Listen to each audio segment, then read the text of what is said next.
Bonsoir à tous, édition spéciale sur i24 News avec cette information qui est donc développée depuis un peu plus d'une demi-heure maintenant sur notre antenne. Incident très sérieux en territoire syrien puisque un raid d'hélicoptères israéliens aurait ciblé un groupe de combattants du Hezbollah, parmi lesquels se trouverait l'un des hauts commandants de cette organisation, et pas n'importe qui. Il s'agit d'une personnalité puisqu'il s'agit du fils d'Imad Mournier, celui qu'Israël avait déjà traqué pendant des années, qui était donc le chef de la branche armée du Hezbollah, et c'est donc son fils, commandant donc côté syrien pour le Hezbollah, qui aurait été éliminé cet après-midi, ainsi que d'autres donc combattants, et peut-être même un commandant de la garde iranienne qui se trouvait également avec eux. On va développer tout cela avec nos invités. Bonsoir Olivier Rafovitch, colonel de réserve dans l'armée israélienne et auteur du livre Israël, Hezbollah, prélude à la Troisième Guerre mondiale. C'était il y a quelques années, mais c'est évidemment toujours d'actualité, et peut-être encore plus ce soir. Bonsoir à vous,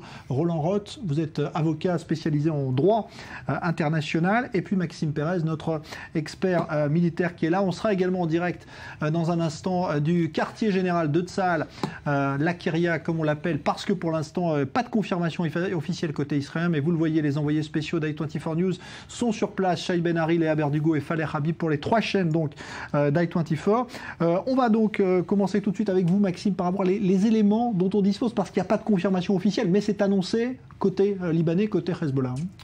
Oui, il faut bien préciser que côté israélien, pour l'instant, c'est le silence radio sur cette opération qui a été annoncée en début d'après-midi par des médias libanais, notamment la chaîne Al-Maedine, où s'était d'ailleurs exprimé le secrétaire général du Hezbollah au début du week-end, où il a d'ailleurs été assez menaçant à l'égard d'Israël. Donc l'information de la presse libanaise a évidemment été assez rapidement prise, et elle fait part donc d'une frappe d'hélicoptère, hélicoptère Apache vraisemblablement, un hélicoptère d'assaut israélien qui aurait tiré au moins 2 missiles en direction d'un groupe de combattants, d'hommes armés qui vraisemblablement appartiendraient donc au Hezbollah. Et puis au fur et à mesure, dans l'après-midi, minute après minute, la rumeur a enflé sur un possible haut gradé de l'organisation chiite qui aurait été au minimum grièvement blessé dans cette attaque. Il semblerait que cette personnalité ait non seulement succombé, mais qu'en plus il s'agisse donc de Djihad Mournier, qui n'est rien d'autre que le fils d'Imad Mournier, l'ancien chef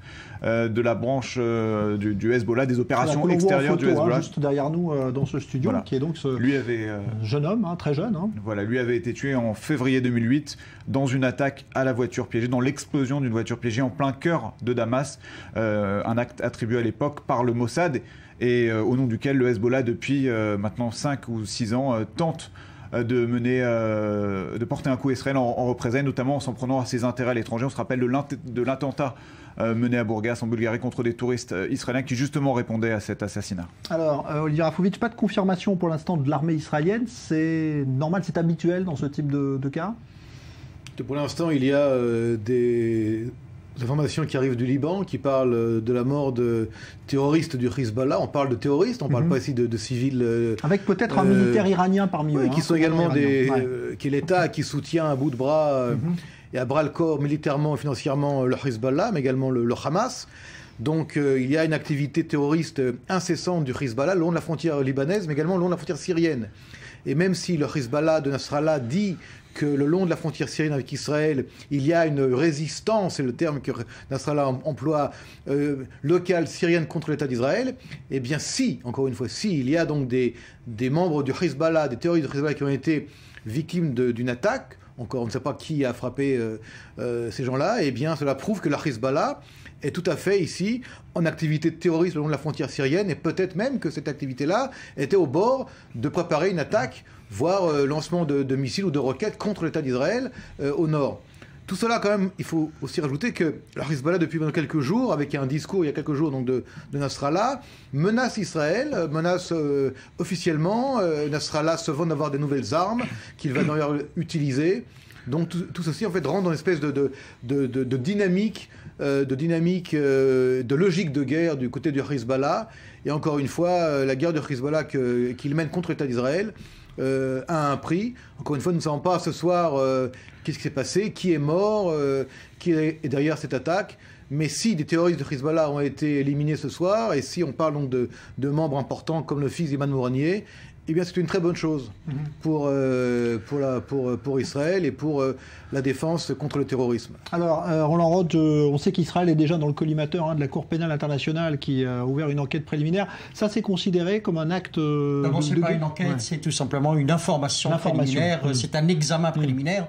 Et il y en a énormément d'autres, même contre les États-Unis, puisqu'il y a 7 ou 8 ans, un examen préliminaire a été entamé par la Cour pénale internationale contre les forces de l'OTAN en Afghanistan, sous le prétexte que peut-être ils avaient été mêlés à des exactions qui correspondent à des crimes de guerre.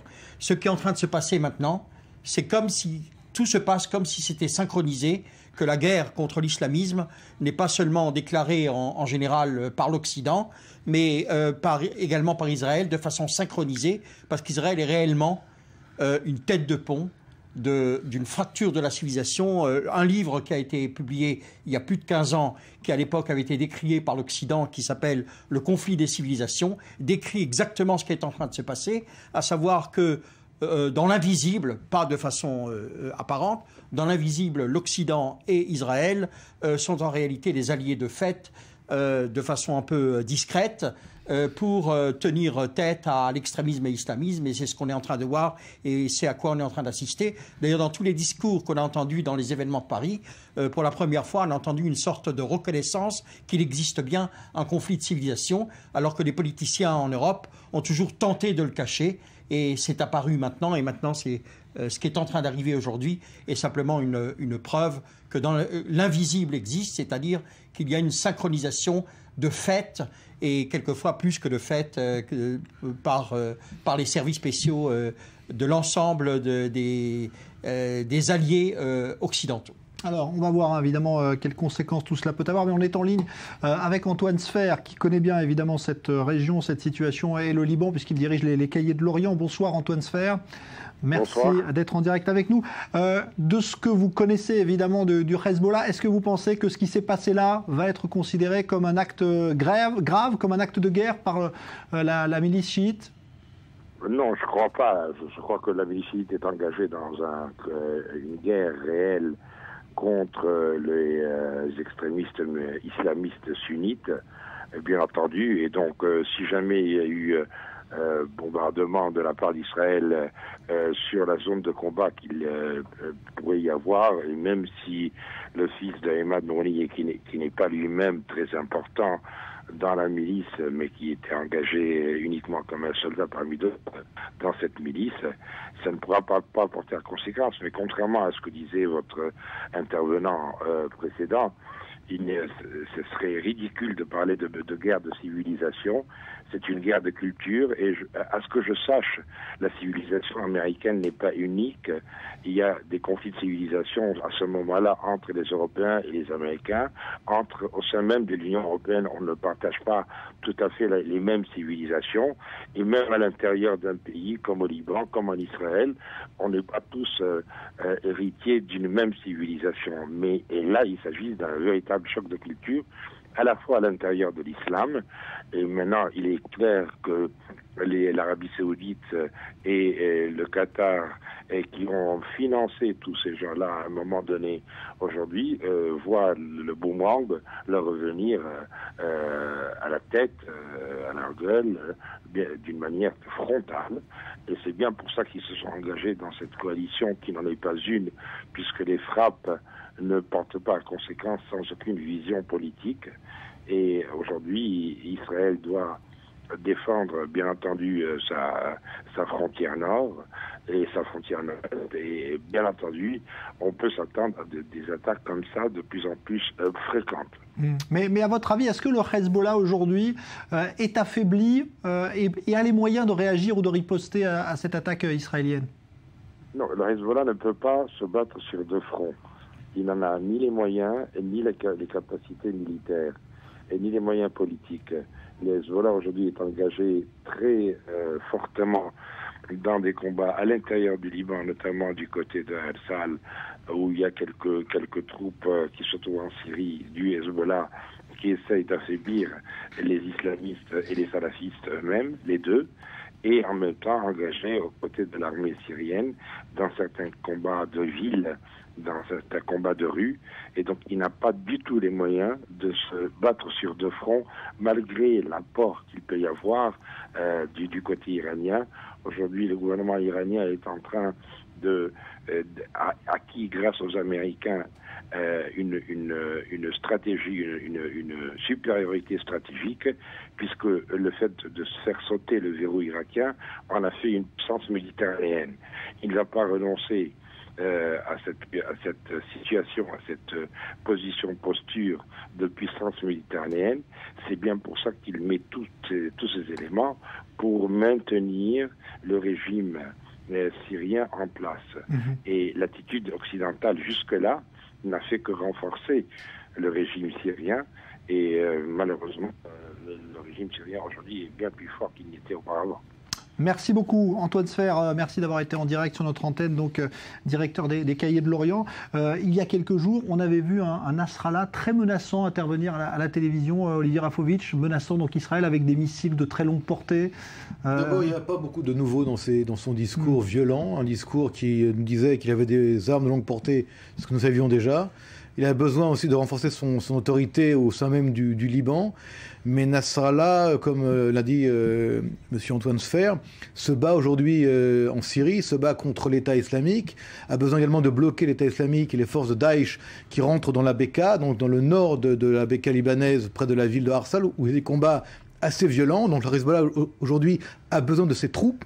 Il a perdu des centaines d'hommes en Syrie, également en Irak. Aujourd'hui, il prendrait un très gros risque en ouvrant un nouveau front avec l'État d'Israël qui aujourd'hui ne laissera absolument pas le Hezbollah bouger ou montrer qu'il a des velléités contre l'État d'Israël. Tzahal est très fort et sur le pied de guerre au cas où le Hezbollah voudrait faire quelque chose. Et ce soir, Nasrallah prendrait un très très gros risque. Encore une fois, si nous parlions ici d'une possibilité donc d'attaque israélienne contre cette...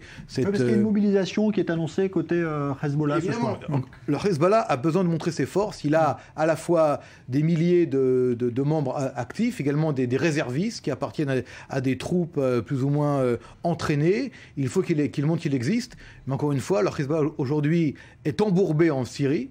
Il a beaucoup de morts.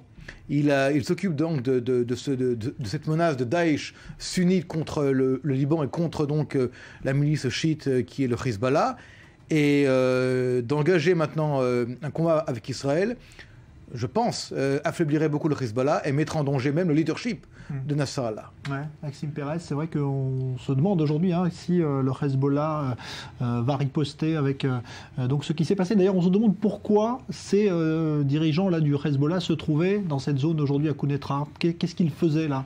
D'abord, il faut préciser que Djihad Mournier, le fils donc d'Imad Mournier, a été mandaté par Nasrallah, qu'il connaît quasiment depuis petit. Il faut rappeler que les relations entre le cheikh Nasrallah et Imad Mournier étaient celles de deux hommes extrêmement proches, les quasi fondateurs de l'organisation chiite, les deux hommes forts de cette organisation. Nasrallah est toujours d'ailleurs à la tête du Hezbollah. Il a donc mandaté Djihad Mournier presque de façon honorifique pour lui demander de constituer sur le plateau du Golan, dans la partie syrienne du plateau du Golan, une base arrière du Hezbollah, d'une part évidemment pour déloger les rebelles, mais d'autre part aussi pour préparer un nouveau front contre Israël au moment où la communauté internationale, enfin en tout cas les médias étrangers faisaient état de premières frappes de Tzahal contre des convois d'armement du Hezbollah à Damas, à la frontière libano-syrienne. Voilà pour le premier point. Pour ce qui est de la réponse supposée ou pas du Hezbollah, il y a de toute façon un risque d'escalade avant même qu'il y ait des frappes israéliennes. Il y a une véritable tension permanente à la frontière libanaise et il est évident qu'une frappe israélienne contre une cible aussi importante du Hezbollah est un facteur aggravant. Il n'est pas à exclure que le Hezbollah, dans les prochaines heures, demain, dans les prochains jours, riposte de manière symbolique, car cela va dans la droite lignée du discours de Hassan Nasrallah vendredi à Beyrouth, qui a déclaré qu'il ne tolérerait plus d'attaques israéliennes sur le territoire syrien.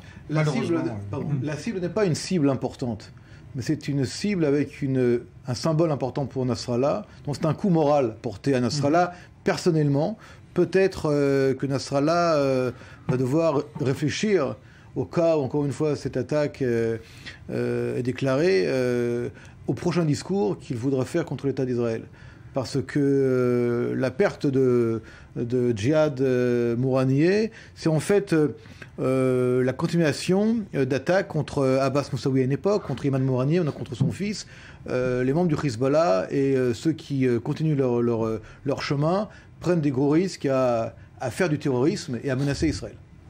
Je pense que le Hezbollah étant une organisation terroriste, elle peut ne pas seulement intervenir de façon guerrière, sur un front très large, mais elle est en mesure d'initier un attentat ou une opération qui risque de faire mal.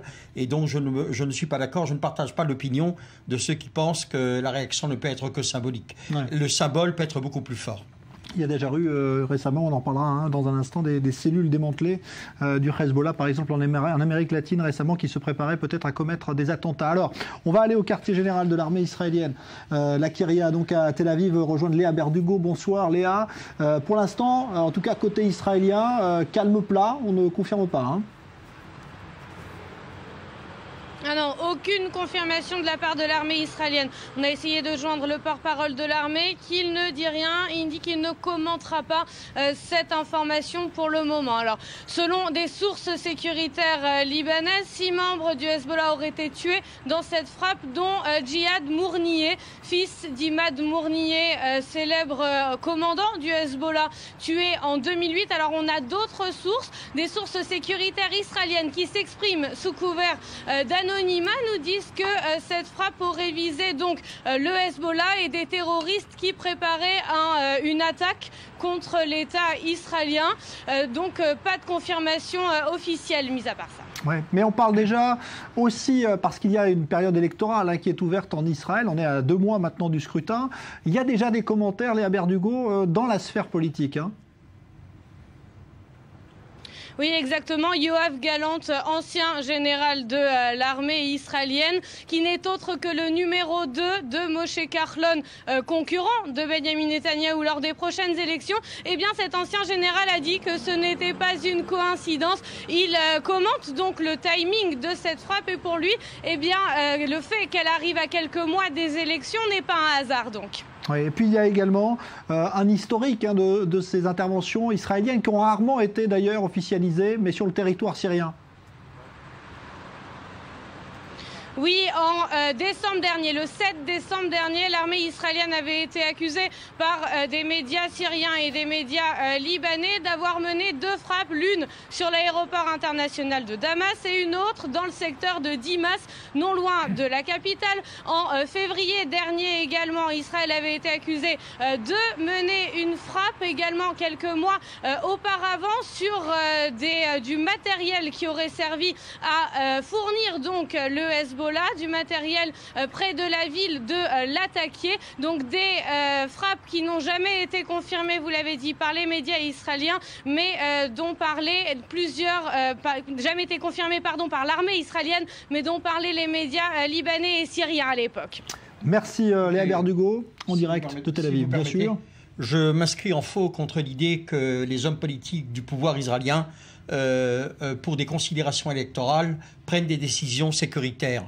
Je suis tout à fait d'accord que la classe politique israélienne, y compris le Premier ministre, abuse un petit peu de la... C'est un ancien général qui le dit, hein, vous l'avez entendu. Oui, M. Gallant fait partie du groupe avec M. Kahlon. Donc, bien entendu, il est en concurrence avec M. Netanyahou. C'est vrai que M. Netanyahou, à mon avis, et à l'avis de beaucoup de personnes en Israël, lorsqu'il se présentait à Paris, et en faisant une publicité pour l'Aliyah de France en Israël, le faisait pour des considérations purement électorales, alors qu'il avait beaucoup mieux à faire. Mais je ne crois pas que dans les opérations sécuritaires, on puisse l'accuser d'une telle chose. Certainement pas. J'en m'inscris en fait. Moi, je voudrais revenir au fait que si donc l'info est vérifiée, un commandant iranien serait également parmi les victimes.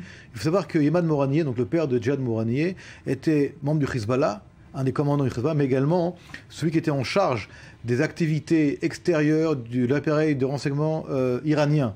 donc il était lié à l'Iran. Le fait que son fils soit également lié à l'Iran, le fait qu'il y ait également des Iraniens, prouve qu'il y a ici une ingérence, véritablement une application de l'Iran à la frontière israélienne, que le Hezbollah n'est pas seulement le long de la frontière libanaise, mais également le long de la frontière syrienne avec Israël. Tout cela fait qu'Israël doit être aujourd'hui de plus en plus attentif à cette activité du Hezbollah, qui utilise aussi la crise avec la Syrie pour se renforcer et devenir une menace, non pas seulement le long de la frontière donc libanaise, mais également le long de la frontière syrienne avec Israël.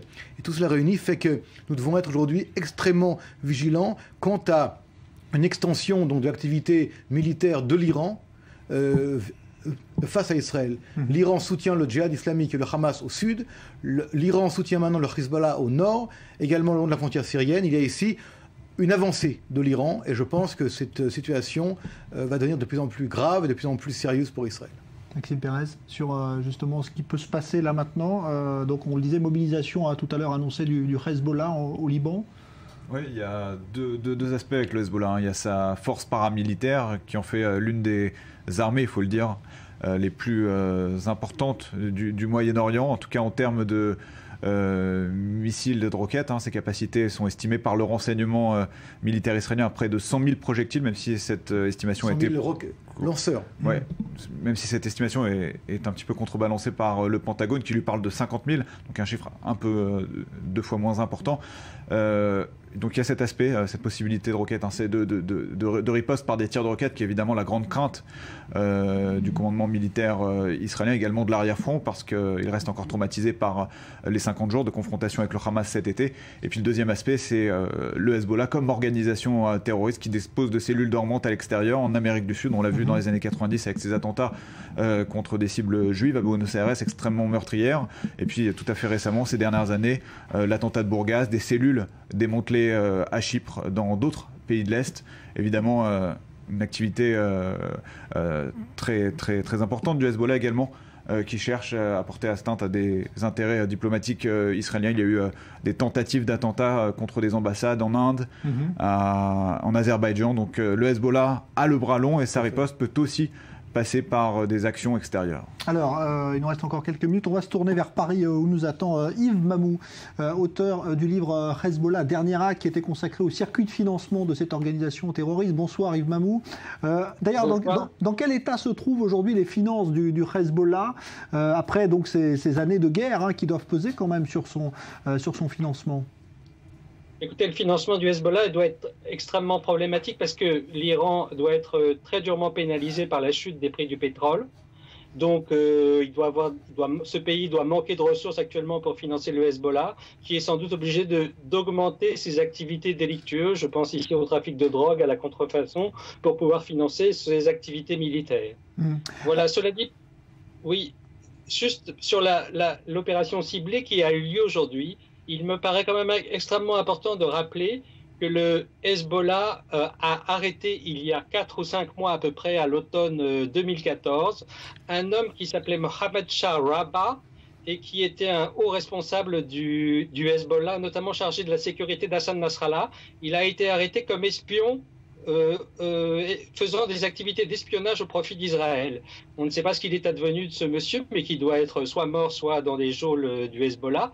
Mais l'opération ciblée qui a eu lieu aujourd'hui contre le fils d'Imad Mournier pourrait laisser croire au Hezbollah qu'Israël dispose d'autres informateurs aujourd'hui au sein de son organisation, ce qui, à mon avis, peut déclencher un vent de panique interne assez important parce que cette organisation s'est toujours vantée de son efficacité, de son secret, de la fidélité de ses membres. Et donc, il apparaît aujourd'hui que cette organisation pourrait être, au fond, trouée comme un gruyère et souffrir de plusieurs personnes qui, à des niveaux assez importants d'organisation, donnent des informations à l'armée israélienne. Alors, ça, c'est vrai que c'est un élément à prendre en compte, parce que là, c'est un renseignement très précis, militairement parlant, Olivier Rafovitch, qui permet une telle opération, si elle a eu lieu. Si elle a eu lieu, c'est une action très précise, ciblée contre donc, un membre du Hezbollah. Ce que dit M. Mamou, je ne sais pas. Non, vraiment, je ne sais pas, et il vaut mieux ne pas savoir d'ailleurs dans ce genre de choses. Mais il est clair que le Hezbollah est un groupe terroriste, une armée terroriste, et que lorsqu'il menace Israël, eh bien, il risque, encore une fois, des opérations de prévention.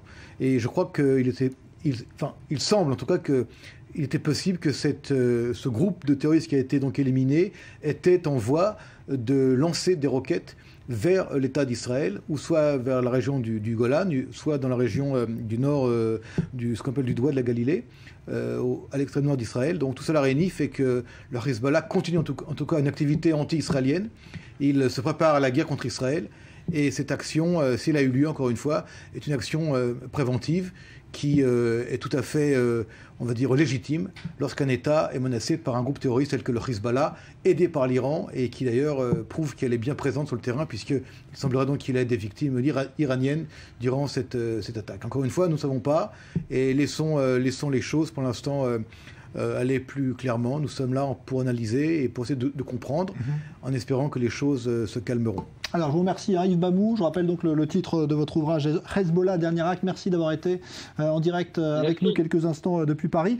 C'est vrai qu'on peut imaginer, Maxime Perez, il nous reste très peu de temps, mais un renseignement, là encore très précis, qui a permis à Israël, ce qui montre aujourd'hui la qualité quand même de ce renseignement militaire. Oui, André Mamou a bien fait de rappeler la coopération, ou plutôt l'infiltration du Mossad, en tout cas des services de renseignement israéliens au sein même de l'appareil sécuritaire du Hezbollah, mais il faut également souligner dans cette affaire de frappe israélienne dans la région de Quneitra, qui est une région sous contrôle partiel de l'armée syrienne libre, qu'il y a aussi une coopération entre Tsahal et des éléments de la rébellion syrienne qui pourraient tout à fait, qui eux aussi combattent le Hezbollah, et pourraient tout à fait avoir été sollicités par l'armée pour l'appuyer dans cette frappe. Merci beaucoup. Voilà donc ce qu'on peut dire ce soir, mais évidemment si la situation évolue, on revient sur ce sujet très chaud évidemment de l'actualité ici au Moyen-Orient, parce que ça concerne évidemment bien une organisation terroriste puissante, le Hezbollah, et puis Israël qui est aussi donc évidemment à l'affût de ce qui se passe côté syrien. Merci Olivier Rafovitch. Je rappelle que vous aviez donc écrit Israël, Hezbollah, prélude à la 3e guerre mondiale, c'est dire donc s'il y a des enjeux importants là aussi. Merci. Point d'interrogation, oui, parce qu'on n'y est pas ce soir, heureusement. Merci à vous, Maître Roland Roth. Je rappelle que vous êtes avocat en droit international. On verra dans un instant le reste de l'actualité. On y reviendra tout à l'heure dans notre débat consacré aux élections politiques et en Israël, parce que ça peut avoir aussi des implications. On en parlera en tout cas dans notre débat d'ici une demi-heure. Mais dans un instant, le reste de l'actualité, et notamment le dernier développement de la lutte contre le terrorisme en Europe, parce que là aussi, il y a beaucoup d'agitation. A tout de suite après une pause.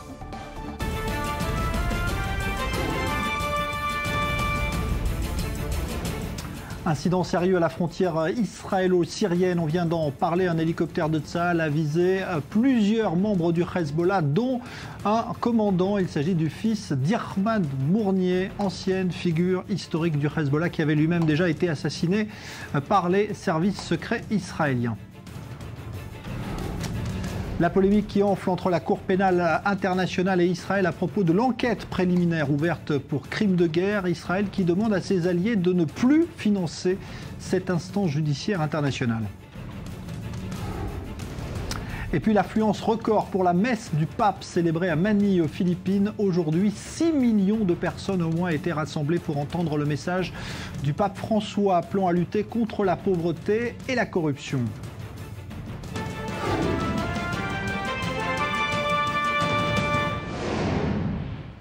Israël n'a donc pas apprécié du tout, et c'est le moins que l'on puisse dire, cette décision de la Cour pénale internationale d'ouvrir une information préliminaire pour d'éventuels crimes de guerre commis à Gaza. Satisfaction évidemment côté palestinien, mais Israël, qui a profité aujourd'hui de la visite du ministre canadien des Affaires étrangères, demande à ses alliés les plus proches de ne plus financer cette instance judiciaire. Léa Berdugo. Des huées et même des œufs pour accueillir le ministre canadien des Affaires étrangères. À Ramallah, John Baird ne semble pas le bienvenu puisqu'il représente un pays considéré comme l'un des plus forts soutiens d'Israël. Car entre Ramallah et Ottawa, les antécédents sont lourds. En 2012, le Canada s'était opposé à l'accession de la Palestine au statut d'État observateur aux Nations Unies. Dernière friction en date, une passe d'armes entre le chef des négociateurs palestiniens, Saeb Erekat, et le ministre canadien. Ce dernier a exigé qu'Erekat présente ses excuses à Israël pour l'avoir comparé à l'organisation de l'État islamique. Mais pour le négociateur palestinien, c'est John Baird qui doit s'excuser auprès du peuple palestinien pour s'être placé du mauvais côté de l'histoire. À Jérusalem, le ton est bien différent. Aux côtés du ministre des Affaires étrangères israélien Avigdor Lieberman, le ministre canadien a réaffirmé la forte amitié entre les deux nations. Les deux ministres ont en outre signé une série d'accords diplomatiques et commerciaux.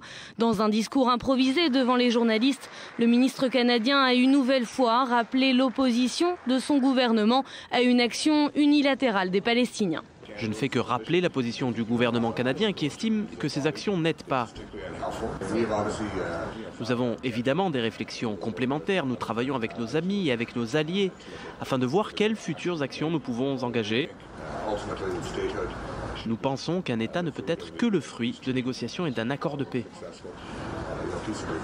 Ces mots auraient pu sortir de la bouche de Benyamin Netanyahou. Vendredi dernier, la Cour pénale internationale a décidé d'ouvrir un examen préliminaire sur des crimes de guerre présumés en territoire palestinien. Le Premier ministre israélien a de nouveau condamné cette décision. La décision des procureurs de la Cour pénale internationale d'ouvrir une enquête contre Israël est un record d'hypocrisie et le contraire même de la justice. Cela légitime le terrorisme international. Nous nous battrons avec toutes les ressources dont nous disposons et nous en trouverons d'autres pour combattre cette absurdité. Du côté des Palestiniens, cette décision de la CPI est saluée unanimement.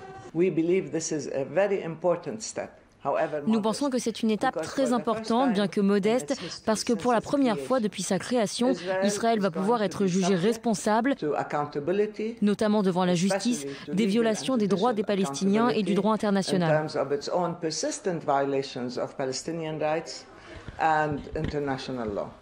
Les Palestiniens deviendront officiellement membres de la Cour pénale internationale le 1er avril prochain. En Europe, la mobilisation s'est bel et bien accélérée pour faire face à la menace djihadiste. Après la Belgique, jeudi dernier, plusieurs pays comme la Grèce ou l'Italie ont lancé des opérations de police visant à démanteler des cellules terroristes, alors qu'en France, l'enquête sur les attentats qui ont fait 17 morts se poursuit. Maxime Pérez. 9 personnes étaient toujours en garde à vue ce dimanche dans l'enquête sur les attentats de Paris menés il y a une dizaine de jours. Des suspects arrêtés dans la nuit de jeudi à vendredi en région parisienne pour être interrogés sur le soutien logistique qu'ils sont susceptibles d'avoir apporté à Amédi Koulibaly, auteur de la prise d'otage sanglante contre l'hypercachère de Port-de-Vincennes le 9 janvier. Pendant ce temps en Belgique, le parquet a démenti que les arrestations de 4 suspects à Athènes ce week-end soient liées au réseau djihadiste démantelé dans la ville de Verviers jeudi soir. Pourtant, la police antiterroriste grecque avait transmis ADN et empreintes digitales aux autorités belges pour vérifier si Abdelhamid Abaoud, présenté comme le chef de cette cellule, figurait parmi les interpellés. À cette heure, il serait toujours en fuite.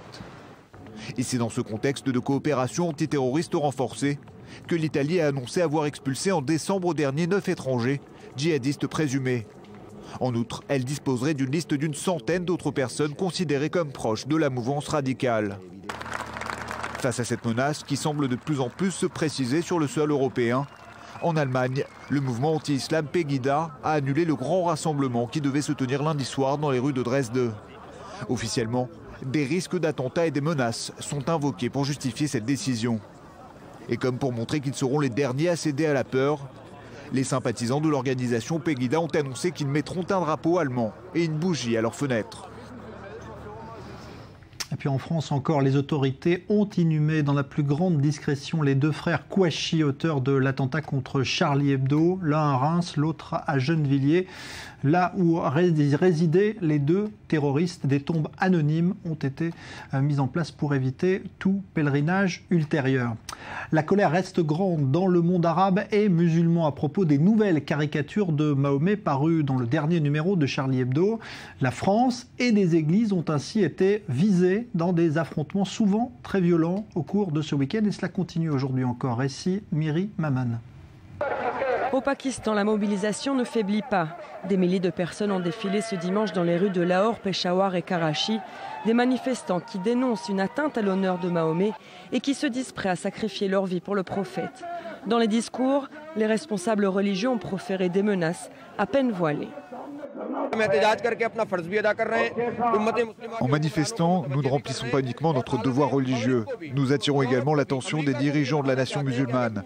Nous voulons aussi dire à l'Occident, à l'Europe et à l'Amérique que si vous déshonorez notre prophète, si vous le caricaturez ou si vous soutenez les dessinateurs, nous nous réservons le droit d'y répondre par tous les moyens possibles. Pas de débordement au cours de ces manifestations, mais des drapeaux français brûlés ainsi que des poupées à l'effigie du président français. Au Niger, après 2 jours de violence, un calme tendu semble s'être installé.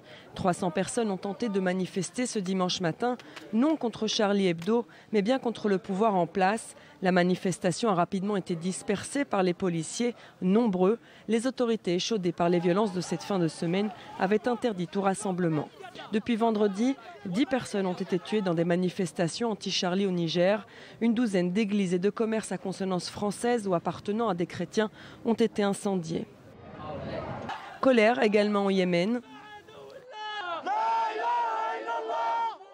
À Gaza, la façade de l'Institut français a été taguée dans la nuit de vendredi à samedi.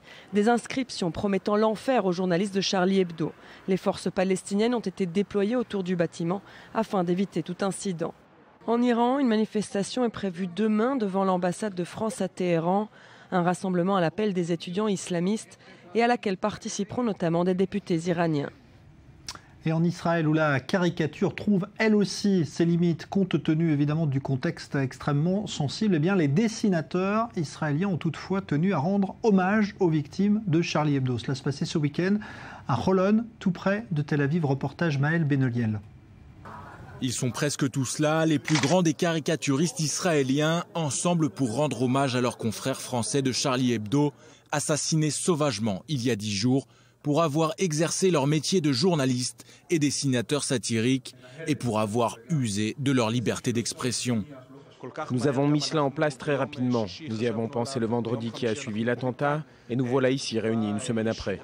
Réunis au musée de la caricature et de la bande dessinée de Roulon, les caricaturistes ont décidé de saluer à leur manière leurs collègues partis trop vite. On s'est dit qu'il fallait faire quelque chose. Et on a pensé que ce quelque chose pouvait être une discussion ouverte à laquelle on inviterait des jeunes. Et au centre des débats, pendant presque 2 heures, les limites de la liberté d'expression et la démocratie en Israël. Avec pour ultime question, un journal satirique comme Charlie Hebdo pourrait-il exister dans l'État juif et démocratique? Pour Shlomo Cohen, caricaturiste depuis près de 50 ans, la réponse a le mérite d'être claire. Non, impossible, car je pense que le public israélien ne comprend pas vraiment ce que sont les caricatures et qu'il aurait été difficile pour lui de voir des caricatures comme celles que publie Charlie Hebdo. On ne peut pas dire pas possible à une chose qu'on n'a pas essayée. Et je pense que ce qui s'est passé en France donne à certains d'entre nous, je parle des professionnels du dessin de presse, l'envie d'avoir un journal comme ça, d'avoir une plateforme comme ça. Les caricatures, c'est la culture, c'est une langue aussi, un langage que tout le monde ne peut pas comprendre. En Europe occidentale, on comprend ce langage. En Israël, beaucoup moins. On n'a pas la même tradition du dessin de presse, qui en France, elle est 2 fois centenaire. On a beaucoup de choses à apprendre en regardant ce qui s'est passé en France. Et je pense qu'on a tout ce qu'il faut pour faire quelque chose d'identique ici. Des idées, du courage et une situation difficile qui demande à être caricaturée. Un journal satirique de la trempe de Charlie Hebdo verra-t-il bientôt le jour en Israël? L'idée est lancée. En attendant, eux aussi sont Charlie.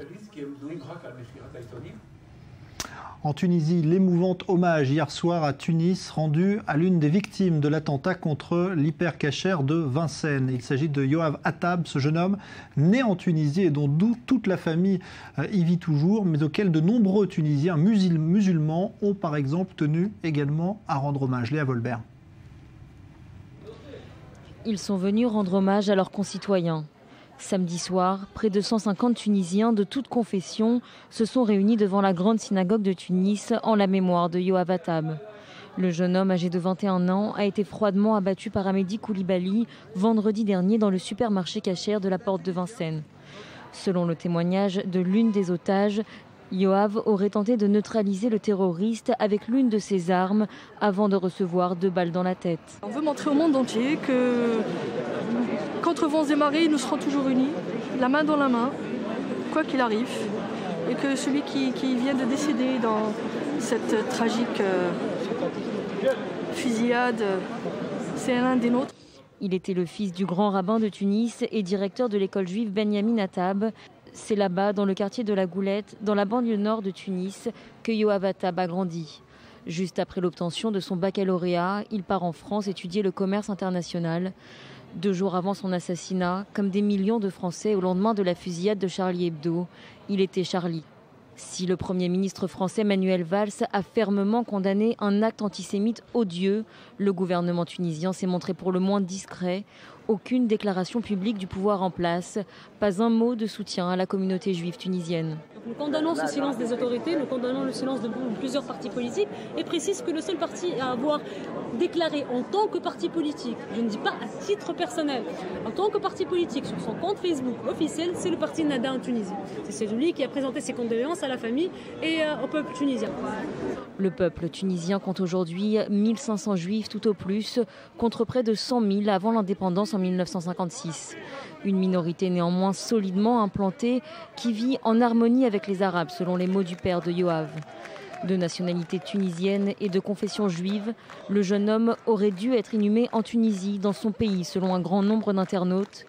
Mais sa famille a répondu favorablement à la proposition du Premier ministre israélien Benyamin Netanyahou. Yoav Attab, comme les 3 autres victimes de l'attentat antisémite, a été enterré mardi à Jérusalem. En Libye, l'armée et les milices islamistes qui se déchirent depuis des mois dans une guerre civile ont annoncé chacun de leur côté aujourd'hui un cessez-le-feu. Il s'agit de soutenir les discussions de paix qui se tiennent actuellement à Genève. Et ce au moment où l'ONU annonce que 400 000 civils ont été déplacés en Libye en raison des combats. Au Nigeria, un nouvel attentat dans le nord attribué aux islamistes de Boko Haram aujourd'hui. 4 morts et au moins 48 blessés. Alors qu'au Cameroun, ce sont 80 villageois qui auraient été enlevés aujourd'hui, toujours par ces mêmes terroristes. Au ce même moment, les pays africains semblent prendre conscience de l'urgence d'une intervention militaire commune pour combattre ces islamistes. Joseph Emmanuel. Le Tchad s'implique dans la lutte contre les islamistes de Boko Haram. Le président était présent parmi les milliers de manifestants à N'Djamena, une démonstration de force en soutien à leur armée qui s'apprête à intervenir contre les islamistes au Cameroun. Il est important que, qui dit guerre, évidemment, il y aura des morts. Qui dit guerre, il y aura du sang. Qui dit guerre, il y aura des sacrifices. Nous le savons très bien. Et nous le savions en son temps quand on envoyait des soldats tchadiens au Cameroun, au Mali aussi. Mais là, au plus près de nous, nous ne pouvons pas dire que nous sommes indifférents à ce qui se passe. Et face à ce qui se passe, Idriss Déby appelle les pays de son continent à une large coalition. Un soutien demandé auquel répond pour l'instant les femmes et hommes de son gouvernement. Nous, population de N'Djamena, après avoir participé à la grande marche citoyenne du 17 janvier 2015, apportons notre soutien total aux forces de défense et de sécurité pour cette noble et exaltante mission qu'elles vont accomplir. Une noble mission pour une armée noble. Les forces tchadiennes ont commencé vendredi à se mettre en mouvement vers le Cameroun voisin. Ils y livreront bataille à Boko Haram, qui multiplie les incursions depuis ses bases du nord-est du Nigeria. Le président tchadien a par ailleurs annoncé vouloir reprendre Baga, ville nigériane sur les rives du lac Tchad, tombée début janvier aux mains du groupe islamiste. Depuis plusieurs mois, Boko Haram est considéré comme la plus grave menace de sécurité au Nigeria, pays le plus peuplé d'Afrique. Une menace qui se propage aujourd'hui aux pays voisins, de facto impliqués dans une guerre qui n'était pas la leur il y a peu. En Ukraine, l'armée régulière a envoyé des blindés autour de l'aéroport de Donetsk dans l'Est afin de contrer une nouvelle offensive des rebelles pro-russes. Inquiétude ce soir du Kremlin face à cette nouvelle escalade militaire qui a donc repris de plus belle depuis quelques jours. C'est une affluence sans précédent qui a salué le pape François aujourd'hui à Manille, aux Philippines. Au moins 6 millions de personnes ont bravé les intempéries pour venir écouter la messe dominicale du pape, très attendue dans un pays à la fois pieux et pauvre. Leslie Rezoug. Une affluence record. Ce dimanche, 6 millions de Philippins ont assisté à la messe donnée par le pape François dans un immense parc de Manille. Une foule dense qui a bravé les intempéries d'une tempête tropicale qui s'annonce. Venus des faubourgs de Manille, voire de régions plus reculées, certains ont même dormi sur place pour être sûrs d'apercevoir un souverain pontife plus populaire que jamais. Enthousiastes, brandissant des statues de Marie ou de Jésus, la foule compacte a acclamé l'arrivée du pape. Un rassemblement sans précédent qui a nécessité des moyens colossaux. 40 000 policiers et soldats ont été dépêchés sur place et un service de sécurité impressionnant tâche de contenir les centaines de milliers de personnes réunies sans pouvoir empêcher des mouvements de foule. Une popularité exceptionnelle qui s'explique notamment par le message délivré par le pape au 4e jour de sa visite dans ce bastion catholique d'Asie. Dans son homélie, il est largement revenu sur son combat contre la pauvreté, la corruption et l'aide à la jeunesse. Mais ce n'est pas tout, il a également évoqué les catastrophes naturelles dont sont particulièrement victimes les Philippines, rappelant son soutien aux sinistrés. Je veux juste dire merci. Merci pour cette visite, merci de rapprocher les Philippines, le Vatican et Dieu. Je suis aussi reconnaissante qu'il continue de se souvenir des drames vécus par les victimes du typhon. Hier, le pape François était venu se recueillir sur le tarmac de l'aéroport de Tacloban dans la province de Leyte, là où le typhon Haiyan avait fait près de 8000 morts en novembre 2013. Un souvenir inoubliable pour les habitants de la région. La messe papale a provoqué une joie débordante. Nous étions fatigués mais tellement heureux malgré le drame que nous avons vécu. Un véritable soutien et un message d'espoir pour une population particulièrement éprouvée ces derniers mois. Et au terme de son discours, le pape François a confié une mission claire aux Philippins. Les Philippines sont le principal pays catholique en Asie. C'est un don de Dieu, une bénédiction, mais c'est aussi une vocation. Les Philippines sont appelées à être des missionnaires de la foi en Asie. Car si plus de 80% des 100 millions de Philippins sont pratiquants, l'Église ne représente que 3% de la population du continent dans son ensemble. En Indonésie, 5 étrangers ont été exécutés aujourd'hui après avoir été condamnés à mort pour trafic de drogue. Parmi eux, un Brésilien et un Néerlandais. Vive protestation de la part des gouvernements de ces deux pays. D'autres ressortissants européens attendent encore de connaître leur sentence dans les prisons indonésiennes. À Genève, reprise aujourd'hui des discussions officielles entre le groupe des 5+1 et l'Iran à propos du nucléaire iranien. On se souvient de cette phrase peu optimiste prononcée par Barack Obama ce week-end. Pour lui, il y a moins de 50% de chances de parvenir à un accord final avec l'Iran. On passe à l'économie.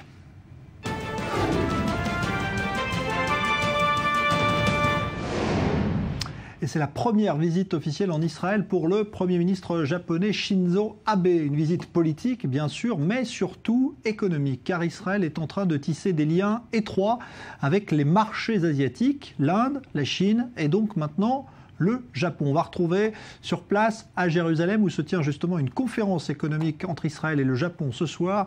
Eh bien, Daniel Haïk, notre envoyé spécial.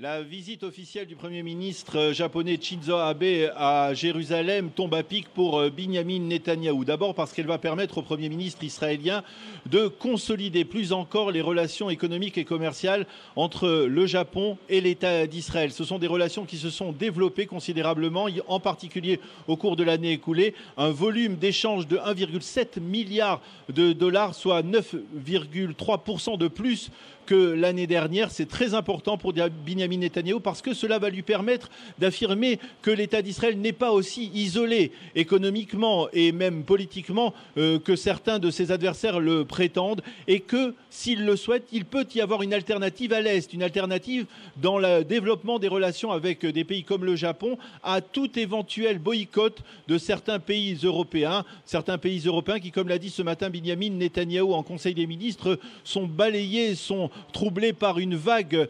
antisioniste et antisémite. Et Benyamin Netanyahou aura à cœur de montrer qu'il a une alternative possible à tout éventuel boycott de la part de certains pays de l'Union européenne. Et puis enfin, Benyamin Netanyahou pourra montrer à travers cette visite du Premier ministre japonais qu'il a une envergure d'homme d'État, qu'il n'est pas seulement un homme en pleine campagne électorale. Et c'est un atout important pour le Premier ministre face à ses adversaires, en particulier face à Yitzhak Herzog. Voilà, Daniel Haïk, donc depuis Jérusalem. La culture tout de suite.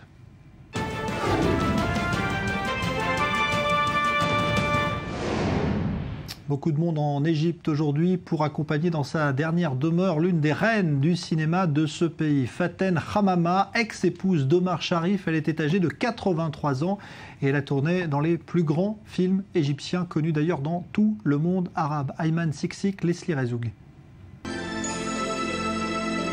C'était une icône du cinéma égyptien. L'actrice Faten Hamama s'est éteinte samedi à l'âge de 83 ans. Elle restera à jamais la lady du cinéma arabe. Elle fait ses débuts à l'écran à l'âge de 10 ans. Faten apparaîtra par la suite dans plus d'une centaine de films. Certains sont considérés comme des grands classiques du cinéma arabe, notamment dans les années 50, l'âge d'or du cinéma égyptien. Elle jouera également aux côtés de son ex-mari Omar Sharif, figure emblématique du cinéma international. Né de confession chrétienne, Sharif s'était converti à l'islam pour épouser Faten, mais ils finiront par divorcer en 1974, alors qu'Omar Sharif entame sa carrière à Hollywood. Ces dernières semaines, Faten avait séjourné à l'hôpital en raison d'une santé fragile avant de rentrer chez elle. Sa mort a causé l'émoi des Égyptiens qui ont investi par milliers les rues du Caire pour assister aux funérailles. Nous sommes ici pour dire adieu à Faten Hamama. Elle était un symbole d'élégance. C'était une actrice au style raffiné et nous espérons qu'elle puisse servir de modèle à toutes les actrices. Faten Hamama était réputée pour jouer dans des films défendant les droits des femmes et dénonçant les injustices sociales. Plusieurs de ces films ont d'ailleurs fait polémique en Égypte dans les années 50. En 1963, son rôle dans le film américain Cairo lui ouvre la voie à une carrière internationale. Faten laisse derrière elle son mari et ses 2 enfants, ainsi que son ex-mari Omar Sharif, auquel elle resta mariée pendant 20 ans et qui dira souvent qu'elle était le seul amour de sa vie. Et on va évoquer pour finir une polémique dans le Moyen-Orient à propos d'un selfie. Alors un selfie certes qui émane de très jolies jeunes filles puisqu'il s'agit des candidates pour le prochain Miss Univers. Bonsoir Rudy Saada, spécialiste des réseaux sociaux. Alors c'est Miss Liban en fait qui est mise en cause dans son pays pour avoir posté une photo avec Miss Israël. Oui, vous l'avez dit, dans quelques jours, le 25 janvier à Miami aura lieu la 63e donc élection de Miss Univers, donc un concours de beauté qui existe depuis 1953 et puis qui réunit donc des femmes venues du monde entier. Qui dit monde entier dit aussi Sally Grage. Elle est Miss Liban et elle fait les frais d'une polémique. On va voir l'objet du délit, une photo qui semble être donc un selfie. Elle y apparaît à côté de Miss Slovénie, Miss Chine, mais aussi et surtout à côté de Doron Matalon qui est Miss Israël qu'on voit à gauche de l'image. Alors c'est un selfie qui semble avoir été pris par Miss Israël elle-même. Rappelons que le Liban et Israël sont officiellement en guerre et qu'au Liban, les rapports avec Israël ou l'un de ses ressortissants sont tout simplement interdits et donc punis par la loi. Donc aussitôt diffusée sur la page Facebook de Miss Israël, cette photo a provoqué un tollé au pays du Cèdre, dans les médias, mais aussi sur les réseaux sociaux. Alors ce qui est étonnant aussi, c'est la manière dont cette jolie, très jolie Libanaise s'est justifiée. Oui, alors sur sa page Facebook, encore, Sally Grage crie aux photobombes. Alors le photobombe sur Internet, c'est une pratique bien connue. Il s'agit d'intervenir au dernier moment, c'est-à-dire de s'incruster finalement sur une photo. Alors regardez son message sur sa page Facebook, très surprenant. Alors elle dit, depuis le premier jour, j'ai fait très attention de ne pas prendre des photos avec Miss Israël, qui a essayé à plusieurs reprises de le faire. Alors que je me préparais, Miss Israël a sauté sur moi et a pris un selfie avec son téléphone et l'a affiché sur les réseaux sociaux. On voit qu'elle n'a pas l'air forcément très étonnée. Elle conclut en espérant que le peuple libanais continuera à la soutenir dans cette élection. Alors ça, c'était une réponse qui datait d'hier, et devant la polémique que cela a suscité dans le Moyen-Orient, Miss Israël a donné sa version des faits, elle aussi sur sa page Facebook. Alors elle dit: cela ne m'étonne pas, mais cela me rend très triste. Dommage de ne pas oublier l'hostilité pour seulement 3 semaines. C'est une expérience unique de rencontrer des jeunes filles de partout dans le monde et aussi de rencontrer sa propre voisine. Fin de citation. Voilà, c'est pas la première fois que cela arrive. Non, alors ce genre d'incident, c'est pas rare dans le monde du sport, notamment les lutteurs iraniens déclarent souvent forfait pour ne pas rencontrer des athlètes israéliens. On a vu ces cas. Et en ce qui concerne le concours de Miss Univers, eh bien en 2002, Miss Liban avait refusé de rejoindre la compétition à cause de la présence donc de Miss Israël qui était Yamit Arnoy à l'époque. Mais aussi, on va quand même terminer sur une bonne note. En 2006, Gabriel Bou-Rached du Liban et Anastasia Entin d'Israël ont révélé, alors que la guerre du Liban faisait rage, qu'elles étaient devenues amies via cette compétition amicale, et donc ça a créé une amitié entre les deux. Donc finalement ça peut arriver, ce genre de bonnes choses. Voilà, merci beaucoup Rudy Sada, même si ce soir le contexte est très tendu entre Israël et le Liban. On en reparlera dans un instant. On va terminer avec une belle image de sport aujourd'hui. Eh bien, l'exploit de l'américaine Lindsey Vonn qui a remporté la descente de Cortina d'Ampezzo en Italie, et elle égale ainsi un record vieux de 35 ans, celui du nombre de victoires en Coupe du Monde de ski, désormais porté à 62 pour l'américaine, qui est également la petite amie du golfeur Tiger Woods.